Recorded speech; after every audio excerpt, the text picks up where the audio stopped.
Hoops Heaven proudly brings to you Basketball Hustle, featuring your hosts, the writer, Chris Pike, and the scoring machine, Shawn Redhage. Now it's time for another episode of Hoops Heaven's Basketball Hustle.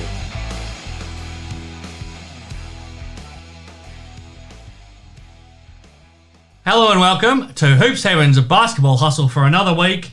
And we're in the middle of the NBL Cup now. 4 days, 8 games. We've seen plenty of action, plenty to dissect. Some teams making statements and individuals making some statements. Some other teams feeling the pinch a little bit. We're seeing some fascinating results, some incredible basketball. We'll bring you all of that here on the show this week. We've also got a big announcement to make thanks to TABtouch, and we'll have our TABtouch preview once again with Matty Knight. Boomerang will bring you the Damo Award with Damian Martin. And, of course, Hoops Heaven is making all of this possible. I'm Chris Pike, and the man of the moment, the scoring machine. How do I find you, Shawn Redhage, this week? Oh, look, another busy week in Redhage basketball, but found some time to talk NBL hoops, and I'm excited about the episode this week. You've also found some time. Let's get to it right off the bat. You found some time to raise some money for charity with the help of TABtouch, Shawn. Lifeline WA is who you're raising money for, thanks to the partnership we've come up with TABtouch, and your couple of multi-bets last week, they were successful. Look, I had a good feeling that Melbourne United was going to take a loss, and then I thought the Wildcats, even though they were the underdogs, they were due for a win. They usually bounce back from a win, or from a loss the previous one against the Phoenix. So it was, I liked those odds and paid well for Lifeline this week.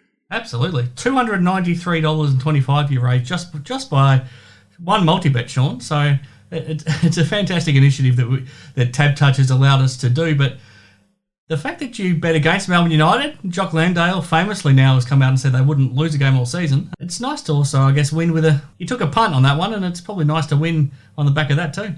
Yeah, I mean, I just know, we talked about this last week and how good the coaches are in this league and the adjustments that they're going to make. And, Jock Landale has said that he thought Melbourne United was going to go undefeated. He probably didn't factor in, the Goulding going down, Shaley going down. But, we've got, world-class coaches in this league and players, and they're going to make adjustments. It's not going to say impossible to go undefeated, but it is going to be tough. And I think in this day and age in the NBL as well, when you factor the amount of talent that the league has, I think it's even harder these days.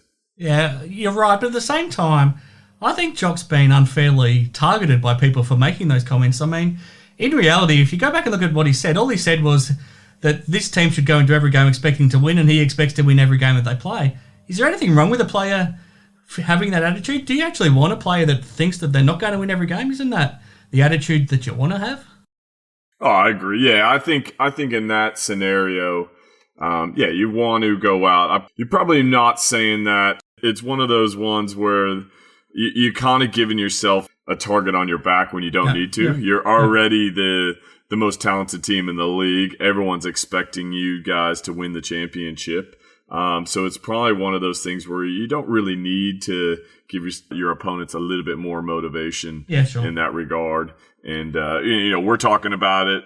The rest of the media is talking about it. I'm sure he's going to get asked about it throughout the season, especially if they come where they lose a couple games in a row or they have a tough stretch, and which is going to happen. I mean, that's just part of being in a professional league, and you can't make every shot. You can't win almost every game, even though you want to, and it's going to be, I'll be interested to see. I suspect that he'll regret making that call at some stage. I actually loved his attitude. He actually went to Dean Bickerman post-match and said he wanted to come to the press conference, and he knew that he would be asked about it. So he was on the front foot and said, look, I know you're going to ask me that now that we've lost a game, how do I feel after, I said we'd go undefeated. And he wanted to talk about it. He wanted to be upfront and respond to it. So I actually love someone with that attitude, somebody that doesn't want to hide away from the statements that they make.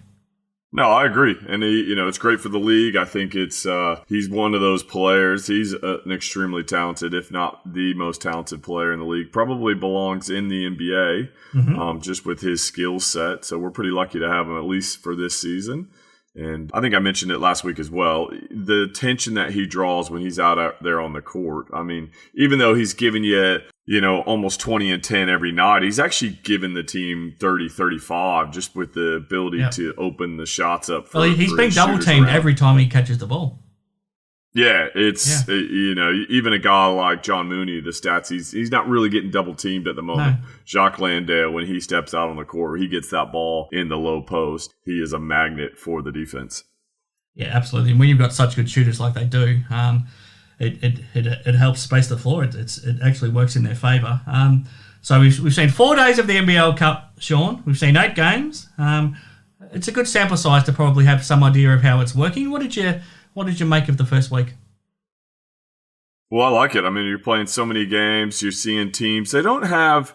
I mean, if you look at the scores, they're pretty high scores. Yeah. And I think the fact that you don't have the ability to scout as long, you don't have a full week to kind of dissect each team's plays and figure out all the players' tendencies. Although you're going to know a lot of them, you're not going to be able to dial down to probably the details that you might be able to when you got a full week to prepare. So to me, that tends to benefit the offense. I mean, you look at the Wildcats and the Sydney Kings. I mean, both teams scoring over 100. It was a shootout, and that's what we like to see.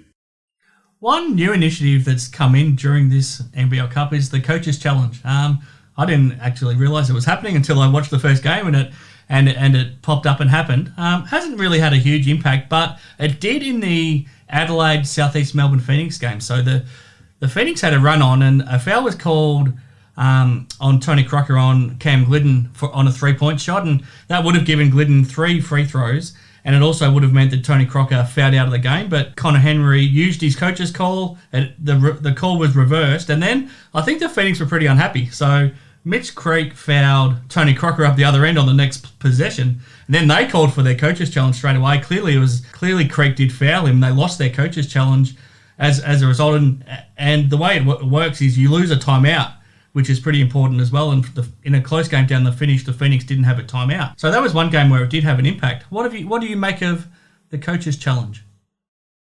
I like it. I mean, and I think you almost really need to save them for those scenarios where, you got a guy fouling out or a crucial play down the stretch. We saw the Sydney Kings use it in the Wildcats game real early on.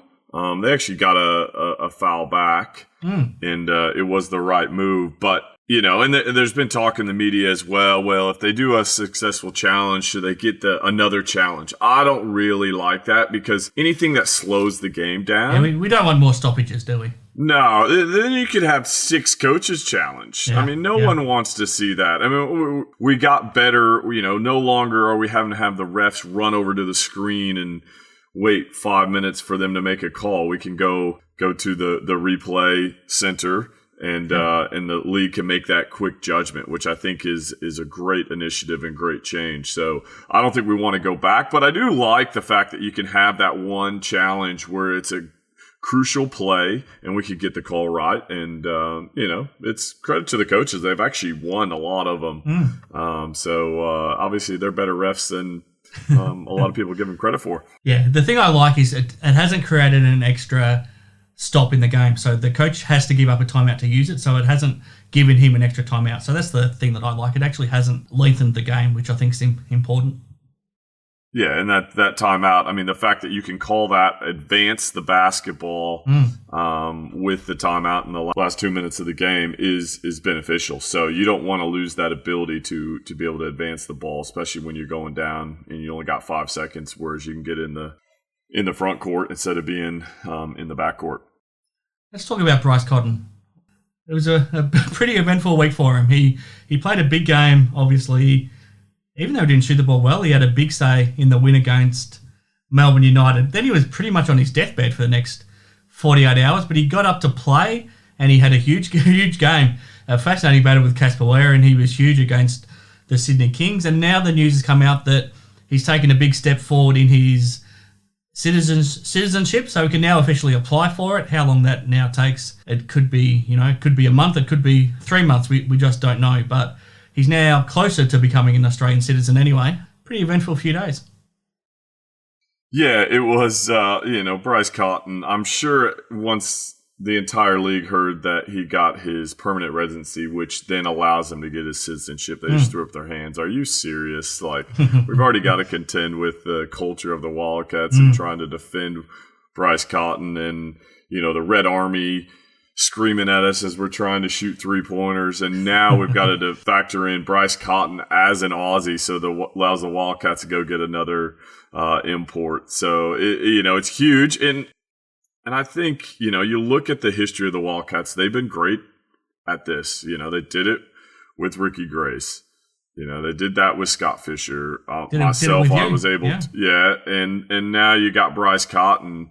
I'm surprised more teams don't go down that route, but, probably put Bryce and Ricky Grace in that scenario of, some of the greatest players ever play in the league, and now they're considered imports. It's a huge advantage for the Wildcats. And the other thing to talk about is with Bryce Cotton, my understanding, he was actually in the hospital leading up into that game. So it wasn't just that he wasn't feeling well. He was in the hospital and then comes out and still able to drop 30 with 9 assists. I mean, that's like Michael Jordan flu game back in the NBA Finals. Yeah. So, another something for the long history that we're going to talk about with Bryce Cotton and how great he is.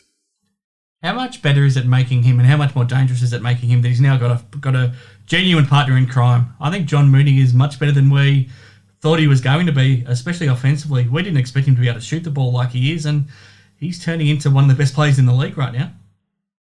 Yeah, he's a rebounder. You kind of saw that early on, his rebounding. Yeah. He looked a little shaky, almost confidence-wise, at shooting the basketball. It's almost like he's gotten rid of that hitch a little bit. He's still got a little bit in it, but it's not as noticeable as it was, and allowing him to knock down those mid-range jumpers. Once he starts knocking down those, then that three-pointer becomes a little bit easier. But yeah, Trevor Gleason spoke about it. He's doing all the right things. He's filling that void that Nick Kay left, and doing a great job at it.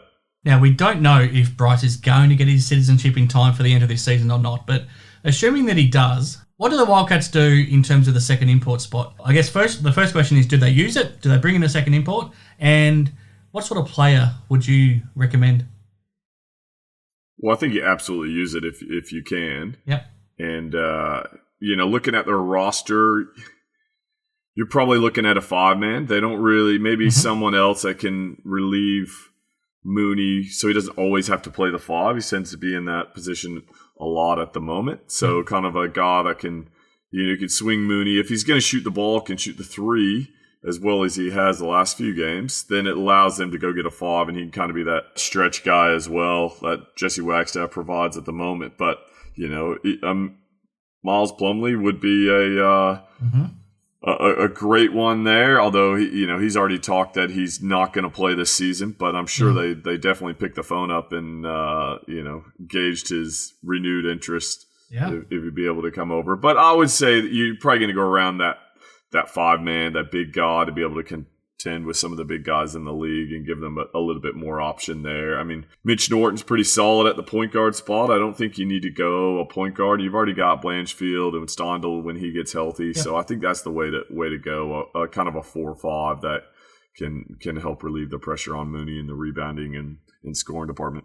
Yeah, I think so too. Okay, now the problem of the NBL Cup is because you got so many games in such quick succession that if you get an injury, it's going to mean you're going to miss a lot of games, and some teams are now feeling the pinch. Of these 3 injuries, which one do you think is the most significant? So we've seen Jarell Martin from the Sydney Kings go down, and he's likely to now miss at least the rest of the NBL Cup. Majok Deng is out for up to 6 weeks now with a knee injury from the Cairns Taipans, and Lamar Patterson is now out hurt at least for the next month from the New Zealand Breakers as well. Which one's the most significant, do you think? Well, I mean, they're all huge losses for their team. You'd probably put Martin and Patterson up there, and I would probably go with Patterson, just with what we know he's capable. We hadn't shown it yet. He's few glimpses there for the New Zealand Breakers, but they're struggling. The one game they won is the one game that he did take over.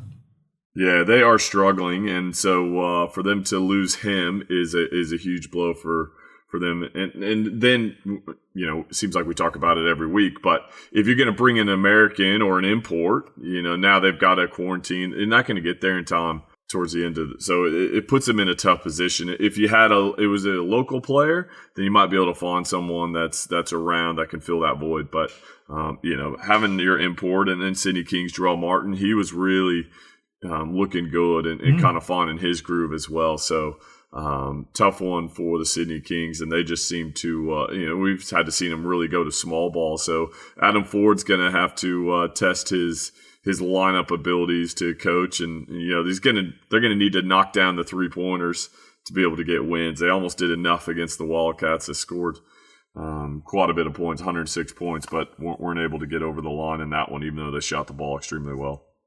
Now, before we get to the Hoop Sevens Play of the Year votes from you this week, Shawn, just quickly, do the New Zealand Breakers do anything in terms of changing their personnel? Do they bite the bullet on Patterson now and let him go and try to bring somebody in? Do they stick with Calder Iverson? What do you think they do? Because right now they're 1-5, and it's really tough to see how they're going to get anywhere close to a winning record, and they might finish the NBL Cup at sort of 1-12 or 1-13, and the season's pretty much done. But do you try to still make any changes?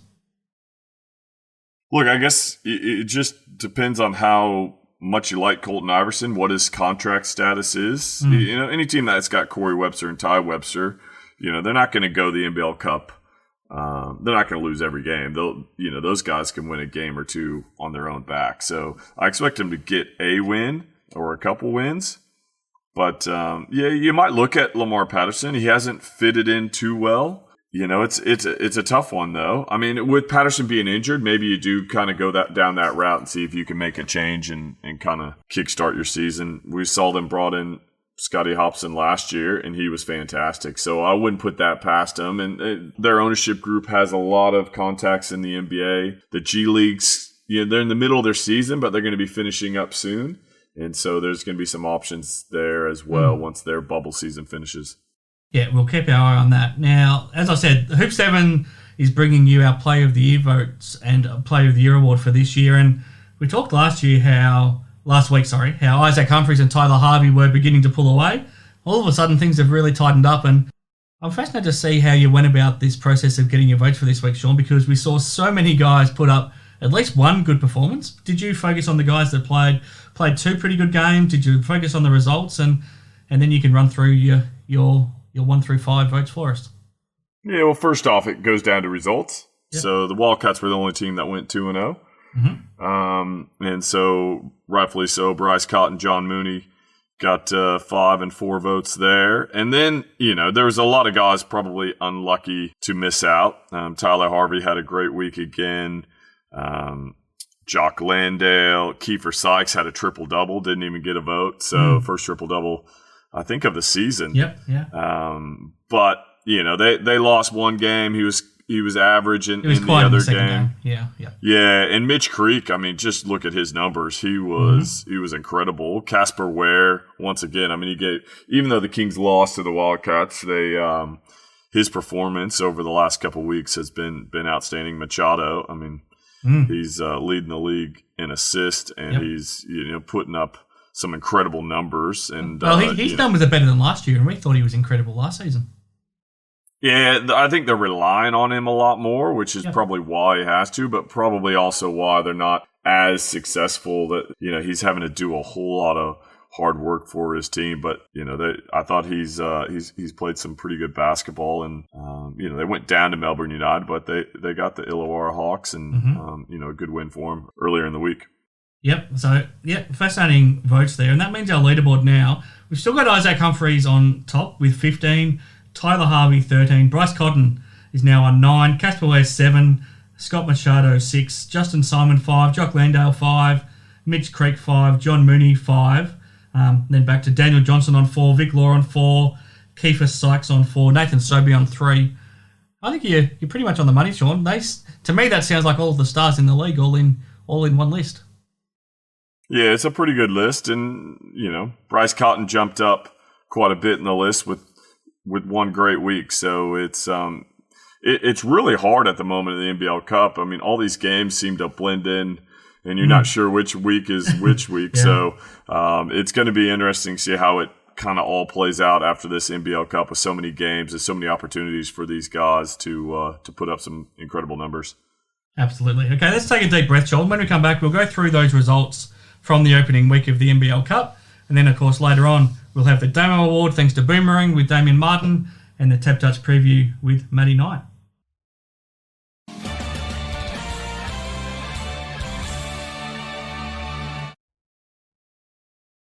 All right, so I'll just quickly run through the eight scores again, and you can just tell me what sort of stood out to you, and then... Yep, sounds good. Okay, Sean, back here on Hoop 7's Basketball Hustle. Now, 8 games across 4 days. There was plenty of action to take on board from the opening week of the NBL Cup. It all got underway Saturday. Obviously, all of these games were played at Melbourne's John Cain Arena. And first up, the Cairns Taipans. This was a really good game. The Cairns Taipans came from behind to beat the Illawarra Hawks 101-95. And the second half of the doubleheader didn't let us down either. It was another high-quality, eventful game. The Perth Wildcats handed Melbourne United their first defeat, 89-85. Then on Sunday, South East Melbourne Phoenix, too good for the Brisbane Bullets, 99-83. And then the Adelaide 36ers, they're a tough team to read right now. They put in a shocker against the Sydney Kings, who won 94-77. Illawarra Hawks, too good for the New Zealand Breakers on Monday night, 102-88. And then, again, another really good game. I enjoyed this one. Melbourne United ran over the top of the Cairns Taipans in the end to win 88-81. And then lastly on Tuesday, the highest scoring game of the season, Perth Wildcats beat the Sydney Kings 113-106. And then finally, another good game. Adelaide 36ers bounced back and they got the win over the South East Melbourne Phoenix 99-94. What stands out of all of that, Sean? Well, just a lot of different performances from teams, and only team to go 2-0 was the Wildcats. Everyone else, win one, lose one. I guess besides the New Zealand Breakers, who struggling to get wins at the moment. But it's such a fascinating league when you know every night that it's going to be. You don't know who's going to win. I mean, a Melbourne United team undefeated going against a Wildcats team that's at that point was sitting towards the bottom of the ladder, and they step up and get a win. In that game as well, Bryce Cotton really struggling shooting from the field, but in the crunch hit that big three. Mm-hmm. I think there's been some great performances. Vasilovic still lighting it up and shooting the basketball extremely well for the Sydney Kings. So they're going to need him a lot more with some of the injuries that they've got. Illawarra Hawks. I think Gorgon's got to be happy.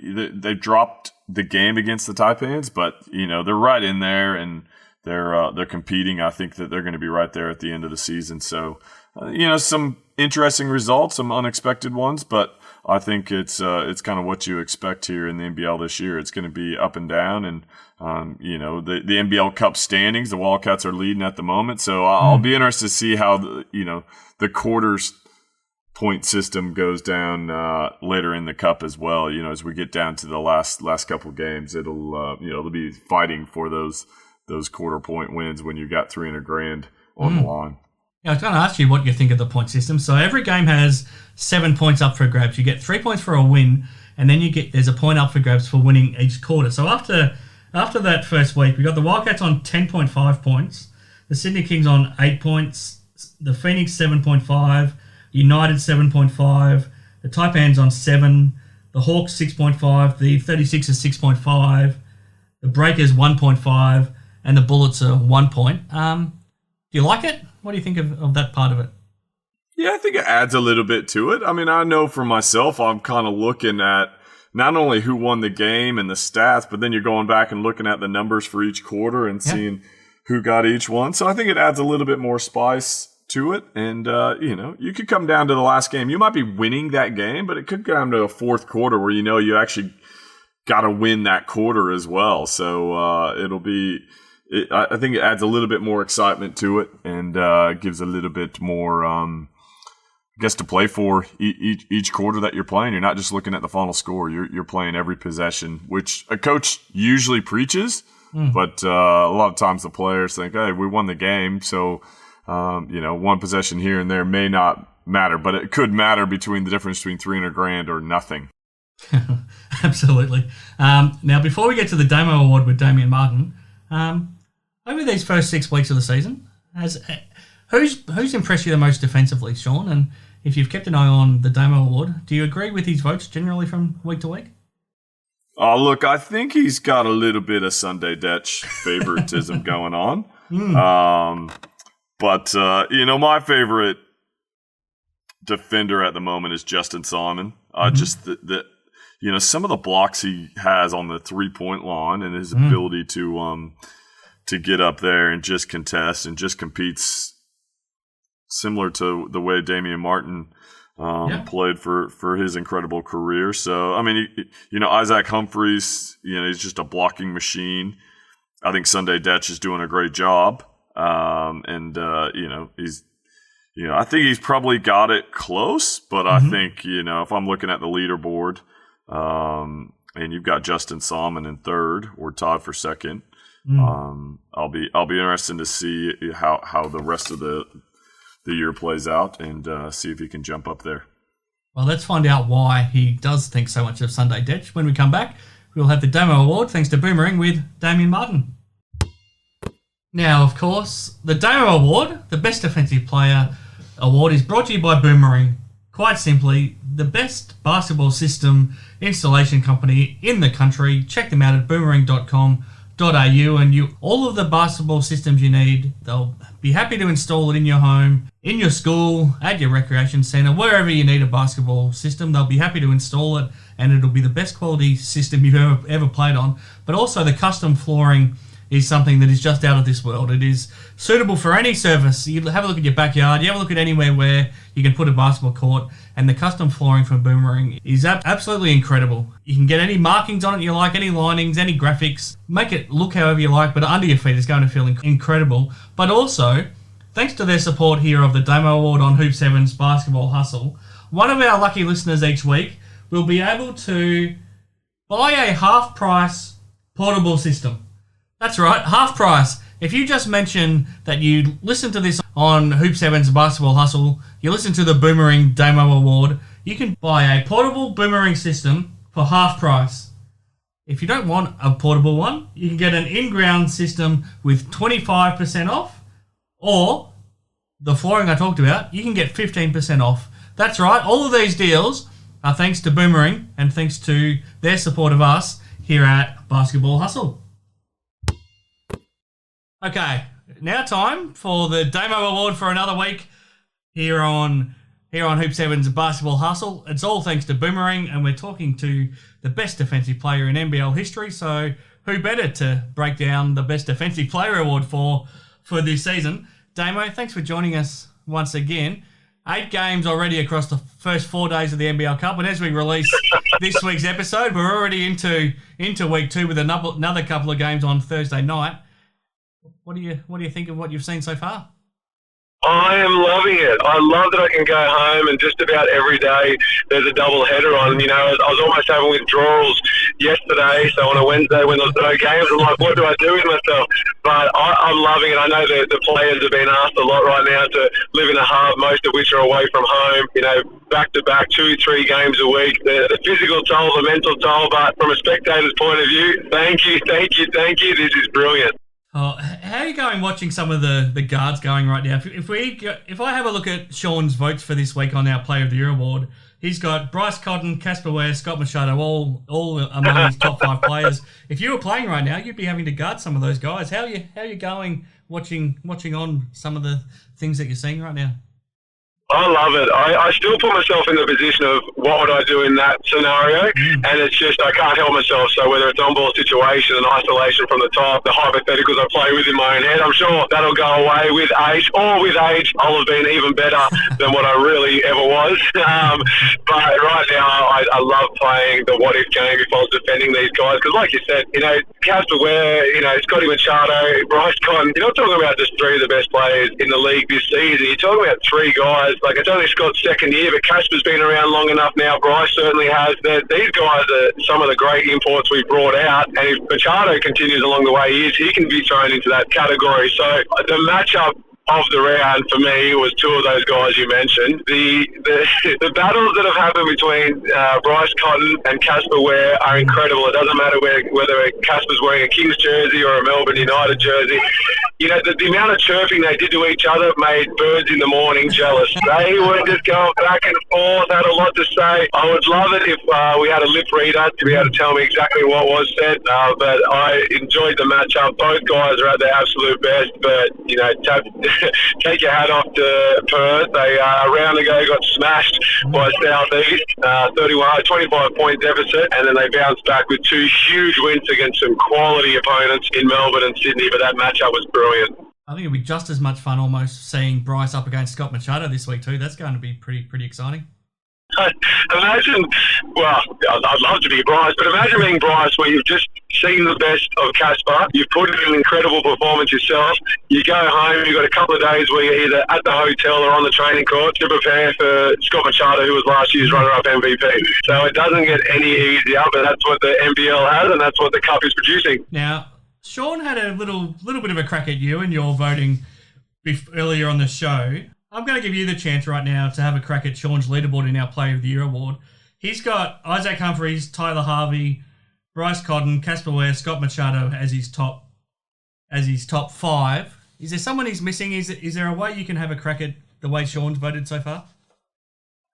Shawn's just gone with the reality is, if it went to a vote today, is he going to vote for, you know, Humphries to win MVP or Bryce Cotton to win MVP? Like, who is the best player in the league right now, the MVP of the league? I'm putting up a case that Bryce is the MVP of the league, but when it comes to a leaderboard where you have a standout game or an upset victory, whatever it might be, or you're taken by surprise to an extent, you know, nothing against Humphries, he has been brilliant, but I still believe, people are going to say it's biased, but I genuinely believe Bryce is the best player in the league and having an MVP-worthy season. That's nothing against Humphries, but when it comes to putting these votes, each week I feel like I'm apologising. I've got two guys who are missing out on votes this week who easily could have gone ahead and got 3, and I'll mention those guys shortly. So good old Shawn commenting on defence is like me giving Bryce three-point shooting advice. So we'll stick to our strengths, the old scoring machine. Or potentially trying to give Shawn some advice on how to flop. Well, I'm going to have to tune in and see what he said, but the funny thing is I actually can't defend anything that's said about my top 5, because even though I think they're all just great defenders, each time I actually hang up the phone from you, I'm like, I probably did miss this person out, or I probably should have given that guy a few points. So I actually probably deserve a bit of flack from Shawn, and I'll probably live with that one. Okay, now, how tough is it, before we do hear your votes for this week, how tough is it when we've got 8 games in 4 days? How tough are you finding it to break it down to 3 players to give your votes to? Well, what hurts is when a guy has a really good game defensively, but then they're backed up and they're quiet the next game, or the team loses in a blowout. So I'm balancing whether I go with, you know, just the best performance of the round gets some votes, or if you're playing a second game and you're not as good, does that kind of take you out of the running altogether? And that's probably where I've found myself a few times. Guys were brilliant in one game, but didn't do much defensively the next time, not giving them any votes. And then the flip side is, obviously I'm coming from a guard's point of view at the defensive end, where I think we do the large majority of work.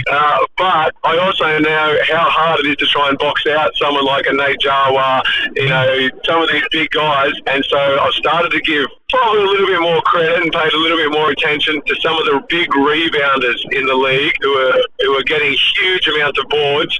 And in years gone by, I was only worried about deflections, being in a stance, being in the right position, and communication. Now I'm also probably giving a bit more respect to those who are taking the time to turn around, box out, go and chase down the ball and win their team a possession at the defensive rebound end. Actually, yeah. I mean, you do have a good mix in your votes this week. You've got a big, you've got a wing, and you've got a guard there. So there's a good mix. Before we hear who they are, who were the ones that you really had a hard time leaving out? Yeah, Mitch Creed, I thought, both ends of the court, he was fantastic. So not having Hobson in particular, but he's just consistently putting in a good effort at both ends, and I thought almost single-handedly won in the game in stages, with that second quarter performance. So Mitch Creek to not get any votes this week is probably deserving to feel hard done by. I certainly was impressed by it, and in many regards, probably his performance at the offensive end probably took away from the fact he was so good at one end and very good at the other that he outshone himself, if that makes sense. So, he was great and a tough one to miss out. Mooney's the other one. I mean, what do you have? 16, 18 rebounds, 18 rebounds, large majority of them at the defensive end. Did a great job in his matchups. Obviously the Kings and Melbourne have some quality bigs and some big boys out there. So Creek and Mooney were the two that were very, very, very unlucky not to be getting points this week. But having said that, if one of these three that you did give votes to missed out, they would have been desperately unlucky too. So why don't you tell us who, thanks to Boomering, got the votes this week in the demo? Yeah, Matty Hodgson, 1 point. He was great in that first half in particular. I mean, he's coming back from injury, playing a few more minutes. He got the start. I think he had 3 dunks, including that reverse. That's where a lot of the hype was coming from, but it was at the other end. Blocking shots, deflecting shots. A lot of the guards have good floaters in the league, but when you're coming up against a guy who was playing straight up, a lot of the times Hodgson gets in foul trouble because the arms might collapse or he might be jumping forward. He just uses height, body positioning and strength, and even if he didn't get credit for a deflection or a block shot, I thought he did a good job at the rim, just protecting him and changing the way some of those guards had to shoot, and that's why he got 1 vote after dealing with a bit of I think it was an ankle injury for quite some time.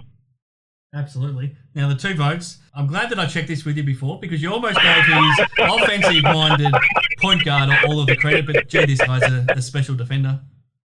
He is. I've mentioned Harvey probably every second week. I feel like I'm bringing him up either as a guy who just missed out on points or a guy that I'm allocaking points to.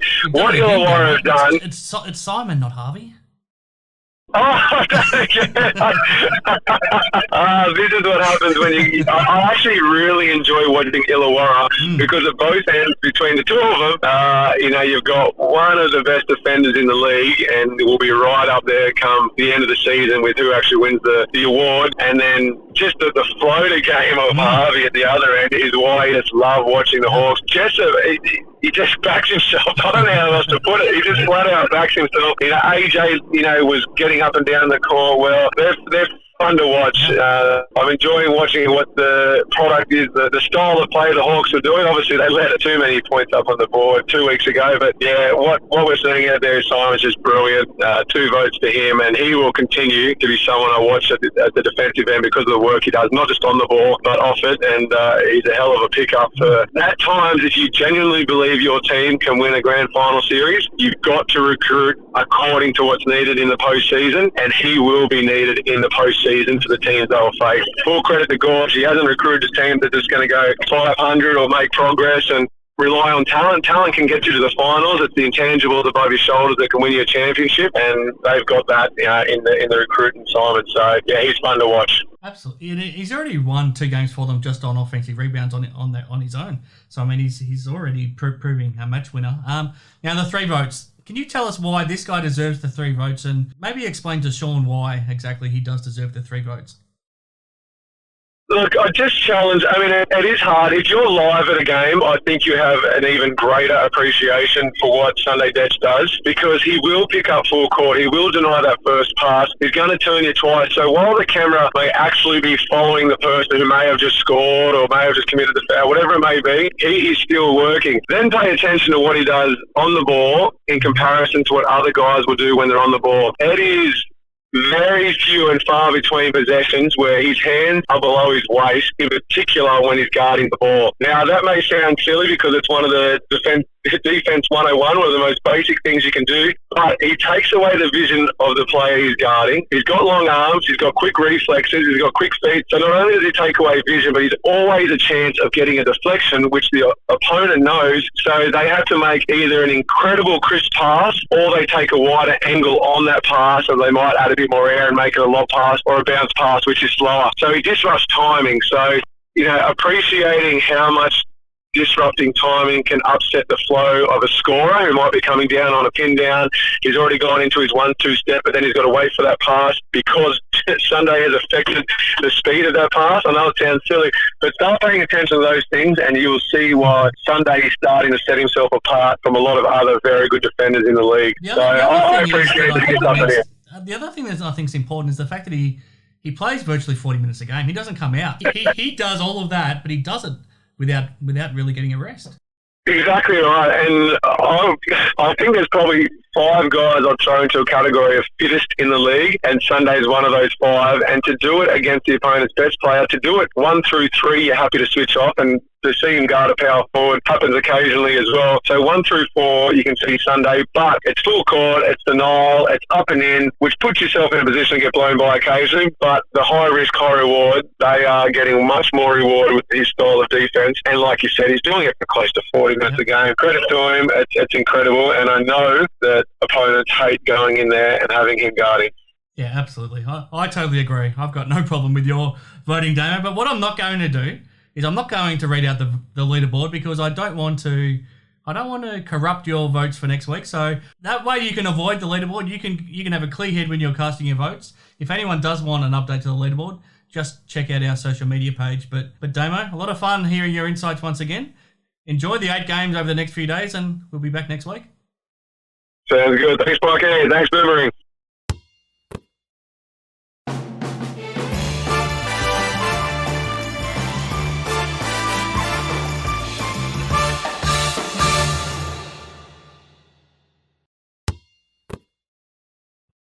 Okay, thank you to Damien Martin for bringing us the Damo. Thanks to Boomering once again here on Hoop 7's Basketball Hustle. And now it's time to get straight into our TABtouch preview. I'll be joined by Matty Knight in a second, but of course head to tabtouch.com.au to check out all of your NBL betting markets. We'll have all of the games available there during the NBL Cup to bet on, but it's not just the head-to-head betting. You can get some line betting, margin betting. You can bet on who's going to get the most rebounds, the most points. Is somebody going to get a double-double, a triple-double in certain games? Whatever you want to bet on during an NBL game, TABtouch will have you covered. Remember, of course, to gamble responsibly, but head to tabtouch.com.au and we'll try to now help you find a winner as I'm joined by Matty Knight here on the TABtouch preview. Okay, joined by Matty Knight. Thanks for being back here on the TABtouch preview again, Matty. Plenty of basketball over the last few days. We've got plenty more to come now as we've only got 1 day to recover in between rounds of the NBL Cup. What did you make of what you saw over those 8 games across the first 4 days? Yeah, no, a lot of interesting results. Yeah. Teams you didn't think would get up, got up, but I guess that's the way the NBL season's gone this year so far. Teams that favourites have gone in and been upset, and then it's been good. A lot of good basketball though. It's good to see so many games being played, and I'm sure the players are enjoying getting out playing more than training. Absolutely. Now, of course, we're here thanks to TABtouch to try to raise money for some charity. So we're placing some multi-bets every week and trying to raise money.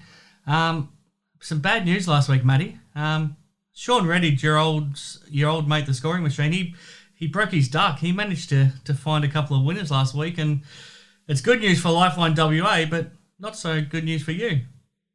Yeah, no, I couldn't believe it. I've seen Shawn his 2 bets they came through. I was devastated. Yeah. I'm still dirty on the Brisbane Bullets and Adelaide 36ers game. So you should be. No, I thought that was my chance to get ahead, but unfortunately it didn't go my way. So, no, it's great news for Shawnee's charity, and hopefully I can turn around this week.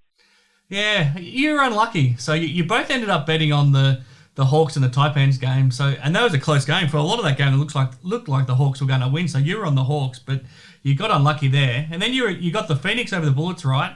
And I was really surprised with the way the 36ers put in a stinker against the Kings. I think you were unlucky because I think, the Kings were down their big man. They shouldn't have won that game like they did, but the 36ers didn't turn up. So you just got unlucky. I know. I think I put a mockery on teams. Whoever I picked to win, I think I might have to start picking the favourites all the time. Yeah, maybe, but yeah, we'll keep going here, trying to raise as much money as we can. And I mean, the good news is we're doing this for charity, so it's great news that we're off the zero as a team. But I think everyone listening and everyone tuning in is pulling for you to beat Shawn. I don't think Shawn needs to have that head of his grow any further, Matty. So let's try to help you get off the zero too. I know, I'll be pumping up a little bit more each day. He's ahead of me, so I need to pop that bubble. Absolutely. Got plenty more games to look forward to now. It starts, we're recording this on a Thursday. We release our shows every Thursday, of course. So it starts tonight with a couple of more games to start things off in week 2 of the NBL Cup, Matty. And first up, fascinating game. Sydney Kings are playing pretty good basketball for a team that is missing so many stars, but the New Zealand Breakers now without Lamar Patterson as well. Do you give them any hope? It could be a blessing in disguise for the Breakers. Obviously, their team chemistry hasn't been what they probably expected this year, but obviously Lamar likes to have a basketball in his hands with the Webster brothers as well. So it might put more responsibility on the Webster brothers and open up for another guy to come in who doesn't need the ball as much. So, like you said, Sydney are playing good basketball. It was a very high-scoring game against the Wildcats on the weekend. But, I'm actually going to tip New Zealand. I think they're due. Obviously, Sydney's playing some good basketball, but I think the Lamar Patterson injury might be a blessing in disguise for the Breakers. I actually agree with you about Lamar. I mean, he's putting so much pressure on himself right now that they might actually play with a bit of freedom without him there. I mean, they got Abercrombie that can step up into the void, Delaney that can step up, and we know that the Websters love to take as many shots as they can. So I think it might actually help their chemistry because I don't think he's clicked as in terms of chemistry with that group. So it might actually help them get along better. So yeah, it'll be an interesting way to kick things off tonight. The second game, this is interesting too because the Adelaide 36ers, we just have no idea which team is going to turn up any given night. Their best is very good, but it's going to be tough against Melbourne United. Yeah, no, I think Melbourne United got their wake-up call on the weekend against Perth. I think they probably thought, like most people, that'd be an easy win for them. But it just shows if you don't show up at each game, then you're in for a dogfight each game. And Perth proved that on the weekend. And then, Adelaide, it's Heckle and Jive, really. You don't know who's going to show up. When they show up, they're very good, but when they don't, they're very bad. So there's no real in the middle between right now. But I think Melbourne United got their wake-up call, and they'll be desperate to get out there and continue to get these wins, especially while they're playing in the front of the home crowd. Absolutely. I think that is a big factor. First up on Friday, another interesting one. Brisbane Bullets taking on the Illawarra Hawks. Yeah, Brisbane's almost the same as Adelaide. Absolutely. Yeah, you just don't know which team's going to show up. They've got a lot of talent on that team, but for some reason they just can't string it all together.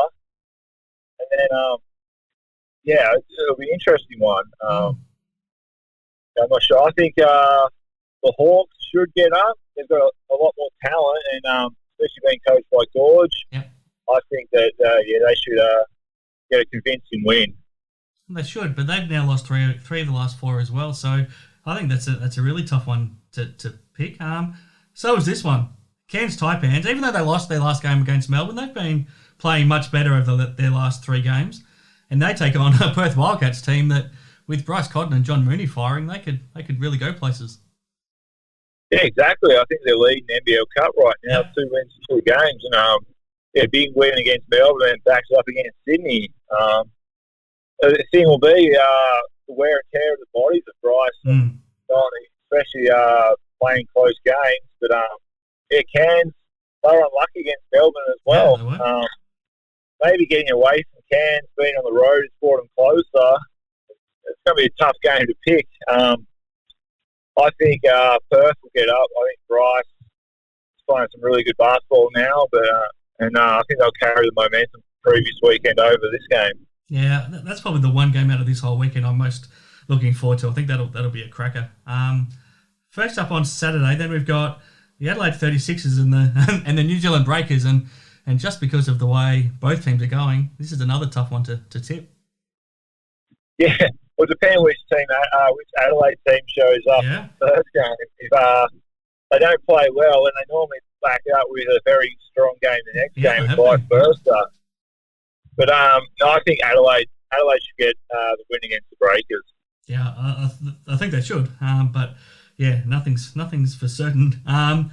Now this one, these teams love to play against each other. It's a great rivalry. Melbourne United and the Sydney Kings. Yeah. It's going to be a huge rivalry, that game, Melbourne-Sydney battle. But I think Melbourne United just got too much depth right now. Sydney will battle hard, especially Castle Ware. He's starting to play some pretty good basketball. But yeah, once again, Melbourne, just with their depth, and they're trying to get as many wins while they're playing at home, and trying to consolidate that top 4 spot. So I think Melbourne, just with too much depth right now for Sydney, especially with all the injuries they've got. Yep. And Sydney are really exposed in the big man department against the Wildcats. So I think Jock will have a massive, massive game. Yeah, I think so. And Jarell Martin, I think he's out for. I think they expect him to be out for the rest of the NBL Cup at least. So that's a big loss, even though they've got Daniel Kickett back, but he's not exactly a great defender, as we know. So he's not known for his defense. No, he's all about offense. So yeah, I think too much depth and the height will be an issue for Sydney. Yeah, I think so. Now, a couple of fascinating games on Sunday. So South East Melbourne Phoenix will play their first game and only game of this weekend up against the Illawarra Hawks, and this will be an exciting game. I expect plenty of points to go up. Yeah, no, this is probably one of the games of the round, the Phoenix and the Hawks. It's another tough one to pick. Like it's been all season that you just never know which team's going to show up. But I think South East will probably get the win. Been home. They're starting to play some good basketball, and the results didn't go their way this weekend. But Mitch Creek's starting to play some really good basketball. It'll be a fascinating battle. But I think South East will get the win this game. Now, this one's a big game to finish off with, and especially if things go to the way you tipped earlier in the round. If they're both coming off losses, both of these teams need to win to probably keep their seasons alive in a lot of ways. So the Brisbane Bullets up against the Cairns Taipans. Yeah. No, Cairns, I think they need to win a majority of their games from here on out if they want to play finals after that massive losing streak to start the season. The same with Brisbane. You don't want to drop too many right now and then find yourself having to win all the games towards the end of the year. Put that pressure on, makes it even harder. But I think Cairns, I think they'll have a tight, hard game against Perth earlier in the round, but then I think they'll back up against Brisbane. I think Cairns have more to play for, especially after the season they had last year. All the expectations that were put on them this year to be a top 2 or top 4 team, and they haven't delivered yet. So I think Cairns with more to play will be more desperate for that win. Yeah, and I think on paper they're a better team too, so I think they should win. But yeah, I mean, we never know what could happen. So there's 8 more games there to look forward to, Matty. You've given a good rundown on them all. It's going to be fascinating to watch. Is there one thing you're most looking forward to about this week? What's really got you up and about? What are you looking forward to seeing? I think after this week, you're really going to see the top 4 start to separate. Yeah, I think it's always normally halfway through a season where teams start to gel together and start building that chemistry, and they're the ones that normally continue to win, and the gap between the top 4 and bottom 4 starts to get bigger and bigger. And I think after this weekend, top 4 teams will probably start to show who will be there come finals time. Yeah, I think that's a great point. So we can come back and talk about that next week, Matty, and hopefully we'll also have a winning couple of bets from you thanks to TABtouch as well. And you've opened your account, and once you have opened your account, we'll also reveal the charity that you're raising money for as well. So hopefully we can have some success in coming weeks. But for now, thanks for joining us once again, Matty, and enjoy the action. Thanks, mate. Thanks for having me on.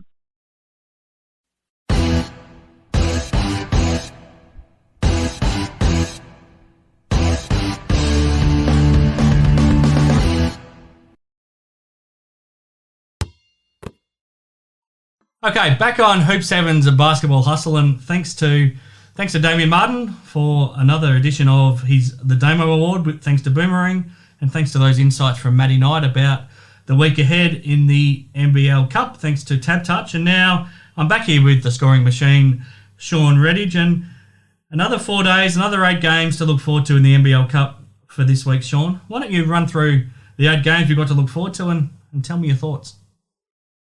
Yeah, it's going to be another fun-filled week of a lot of basketball. And, Thursday night, I've got the Kings beating the Breakers and then the United taking down the 36ers. On Friday, I think the Hawks and I think actually the Taipans might get the Wildcats in that one. Mm-hmm. It might be an interesting pick there. Saturday, 36ers versus the Breakers. I got the 36ers and then United beating the Kings. And coming back on Sunday, I've got Phoenix beating the Hawks, and then the Taipans getting the Bullets in that one. So, some probably interesting picks there, but that's what I'm going with, and we'll see how they turn out. It's going to be a great week of basketball. Yeah, there's some exciting matchups there. The one that stands out to me is the Taipans and the Wildcats on Friday night. I'm really looking forward to that game. It's a big game for both. If the Wildcats can keep winning, then they just keep that momentum going, but it's a chance for the Taipans to also... They've been playing good basketball. They were unlucky to lose to Melbourne. If they can get this game, they're right back in the mix. Yeah, they are. And, that'd be a good scalp for them.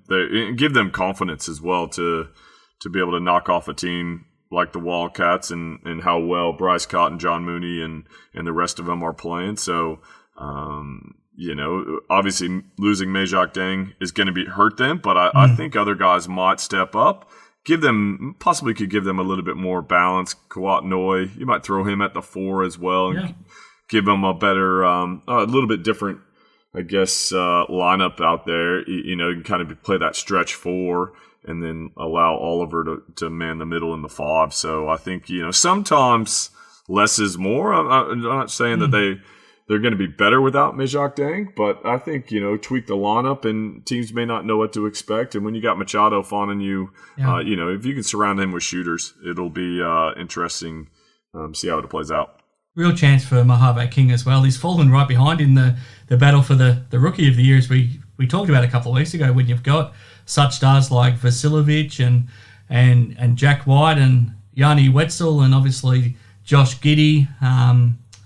Now, there's one on, and obviously Justini and Jessup too. We expected him to be in that mix, but he might actually get a chance now without Deng. There might be a chance if, like you said, Noi goes to the 4. You can play King at the 3. You've still got Jarek there and Machado in the backcourt. This might be his chance. Yeah, sometimes you just need an opportunity. He hasn't got a lot of minutes. We saw it in the preseason. He had some pretty solid games. But, he hasn't got that kind of flow that he needs to kind of get up there and put some big numbers out there. So you're right. I mean, in the NBL Cup, when you're playing 2-3 games a week, you're going to get an opportunity, and you just got to make the most of it. Now, you're on a roll too now. You've got your first win on the board thanks to TABtouch to raise some money for Lifeline WA. We'll announce those again on Friday morning, so check out the TABtouch social media channels for your predictions for this week. But do you think you can get on a roll now, Shawn? I do. I'm feeling good. When as a player, even though when I was missing shots, I always told myself I just got to make one. And as soon as I made one, I felt like I was on fire. So I don't know if that was a good thing or a bad thing, but some days it worked for me, some days it didn't. But I still got that competitiveness in me. So I've got one down. Hopefully I'll catch on fire now. Well, we look forward to it because it's for a good cause, obviously. So thanks to TABtouch for making all of that possible. And once again, thanks to Boomering for bringing us Damian Martin this week. And thanks to Matty Knight for joining us. Thanks to the TABtouch Preview. And, of course, as always, Hoop 7. Head to hoop7.com.au. Or if you're in Perth, go to their physical store at Murray Street. And the best basketball store in Australia. I just can't say it any more clear. Everything that you could ever hope for, and they'll take care of you at Hoop 7. I'm Chris Pike, and I'll sign off for this weekend and leave you with the one and only Scoring Machine. Thanks, Pikey. The guy I'm going to look at this week to really have a big week, and I think he's starting to find some form, is Didi Lazada. 19 points the last game, 5-9, coming off an injury. But I think with the injury concerns for the Sydney Kings, I think Lazada could be a key to them getting back in the winner's circle and getting towards the top of the ladder again. So I think Didi Lazada is due for some breakout games coming forward.